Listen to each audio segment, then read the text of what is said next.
اي حد عارفني عارف ان انا شخص غلبان وطيب وفي حالي ومش بحب اذي اي حد. فيا رباه عبد تائب من ذا. الو، انا بصور دلوقتي. سلام. مش قلت لكم طيب؟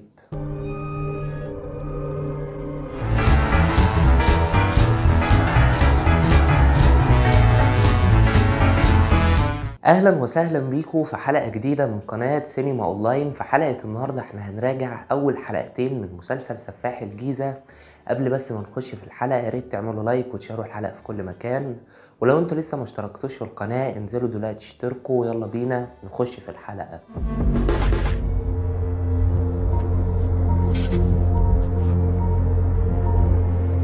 مسلسل سفاح الجيزة بينتمي لنوعية الجريمة والإثارة والتشويق، ومكون من 8 حلقات. كل يوم خميس بينزل حلقتين على منصة شاهد VIP، ومن بطولة أحمد فهمي وباسم سمرة وراكين سعد وصلاح عبد الله وحنان يوسف، ومن تأليف محمد صلاح العزب بالاشتراك مع إنجي أبو السعود وعماد مطر، ومن إخراج هادي الباجوري.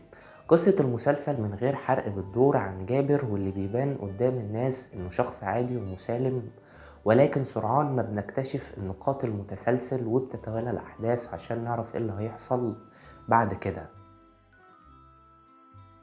طبعا مسلسل سفاح الجيزة اغلبنا كان منتظره خلال الفترة اللي فاتت، وده لاسباب كتيرة جدا، ابرزها ان المسلسل مستوحى من قصة حقيقية، وهي قصة سفاح الجيزة القذافي فراج، السفاح اللي قتل 4 أشخاص في الفترة ما بين 2015 ل 2017، وتقريبا هو اتعدم من وقت قريب أو لسه الله أعلم.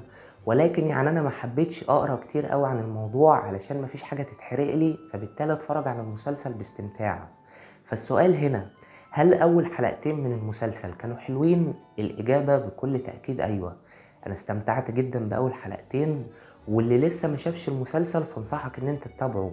انت بعد ما هتتفرج على اول حلقتين هتلاقي نفسك تلقائي بترفع سقف توقعاتك فوق لباقي ال6 حلقات اللي جايين.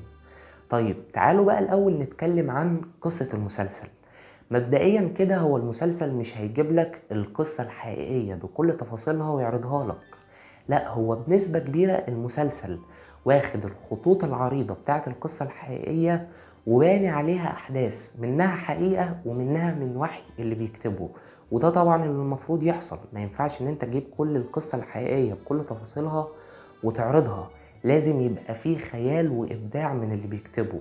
فلحد دلوقتي المسلسل بادي بداية جيدة جدا، الإيقاع سريع في أول حلقتين، نهاية كل حلقة بتخليك متشوق، خصوصا نهاية الحلقة التانية مخلاني مستني الحلقة التالتة فارغ الصبر. فالدنيا كويسة جدا من ناحية القصة، باستثناء نقطة هنقولها بس مش دلوقتي.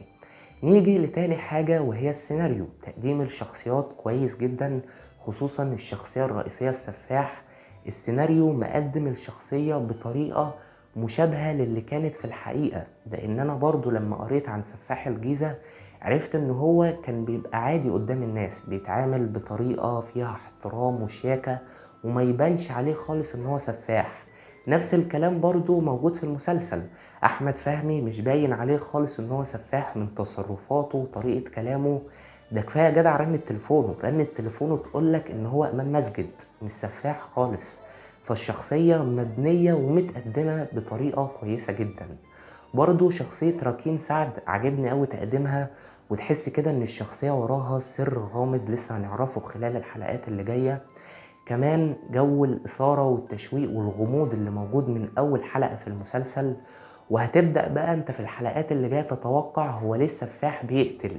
يعني أنا من وجهة نظري المتواضعة أنا شايف إن هو بيقتل لسببين: إن هو عنده انفصام في الشخصية، لأن كل شوية بنشوفه بيظهر باسم مختلف، مرة يوسف، مرة محيي، مرة جابر، فإيه كل الأسامي دي؟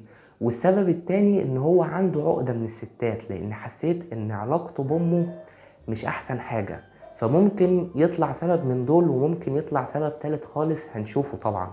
بس لحد دلوقتي جانب الغموض والإثارة والتشويق والجريمة كمان كويس جدا الصراحة في المسلسل. ويعني في كده محاولات انك تشوف مشاهد فيها دم، فده برضو حاجة كويسة قوي. الموسيقى التصويرية لويلي أكتر من رائعة، الراجل ده أنا بحب المزيكا بتاعته جدا، وهو عامل شغل حلو، اختيار الأغاني حلو جدا، كمان الأغنية اللي في تتر النهاية كويسة أوي الصراحة. بس على نياتك يا واد. ربنا يكرم اصلا. خيرك يا بيه. وفي كلام بعد كلامك يا يوسف. انا هعمل لك اللي انت عايزاه. بالنسبة للأداء التمثيلي فالكل كويس جدا باستثناء أحمد فهمي، واللي عامل أداء ممتاز، وده كان واضح من خلال الإعلان إن الراجل بيلعب دور عمره في المسلسل. يمكن أنا كنت فاكر إن هو لعبه في فيلم العارف، إنما لأ، فيلم العارف أداؤه كان حلو، بس كان ساعات كده بيبقى فيه أفوارة ومبالغة زيادة. إنما في مسلسل سفاح الجيزة أحمد فهمي أداؤه رهيب، متحكم في انفعالاته، تعبيرات وشه حلوة، ومتأكد إن لما الأحداث تتصاعد أكتر وأكتر خلال الحلقات اللي جاية أحمد فهمي هيقدم أداء أقوى من اللي احنا شفناه كمان في الحلقتين اللي فاتوا. راكين سعد أدائها كان كويس، الشخصية الغامضة اللي هي بتلعبها بتخليك تبقى مهتم بيها في كل مشهد تظهر فيه. باسم سمرة مش حاسه قوي في الدور، وحاسس ان الدور كده يعني مش قوي، لكن لسه طبعا الحلقات جاية وهو أداؤه كان كويس. باقي الكاست كويس جدا، الإخراج أكثر من رائع، الصورة البصرية، الألوان المظلمة بقى الغامقة لايقة قوي على جو المسلسل، والصورة ككل حلوة، الكادرات، زوايا التصوير، كل الكلام ده حلو جدا. ويستحق هادي الباجوري الصراحة الإشادة في إنه مطلع من أحمد فهمي نسخة إحنا عمرنا ما شفناها. دي حاجة لازم تتقال ولازم أشيد بيه الصراحة.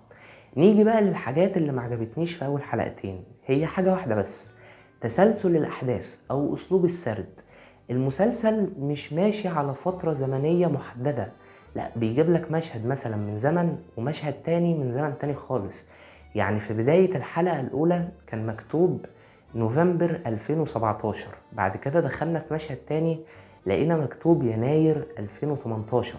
فانت هتبقى ماشي في الأحداث مش عارف ايه الحدث اللي حصل قبل الحدث. انتوا فاهميني؟ يعني اللي شاف المسلسل هيفهم كلامي اكتر. المسلسل مش ماشي بتسلسل زمني واحد، فده ممكن يخليك وانت بتتفرج في حاجات مش فاهمها، وده اللي حصل معايا. ولكن مش عارف هل اسلوب السرد يعني المؤلفين يعني عملوا كده علشان حاجة معينة هتحصل في الحلقات اللي جاية، ولا ده عيب فعلا في المسلسل. هنشوف في ال6 حلقات اللي باقيين. وكتقييم مبدئي للمسلسل فانا هديله 8.5/10. مسلسل حلو جدا، متحمس لباقي ال6 حلقات اللي جايين. وطبعا اللي شاف اول حلقتين ياريت يكتب لي رأيه وتقييمه تحت في التعليقات، وهل هو ناوي يكمل المسلسل ولا لأ. ويا رب الحلقة تكون عجبتكم، ولو عجبتكم ياريت تعملوا لايك وتشاركوا الحلقة في كل مكان، واشتركوا في القناة لو أول مرة، وما تنسوش تتابعوا صفحة سينما أونلاين على الفيسبوك. شكرا جدا ليكم على المشاهدة، أشوفكم على خير، سلام.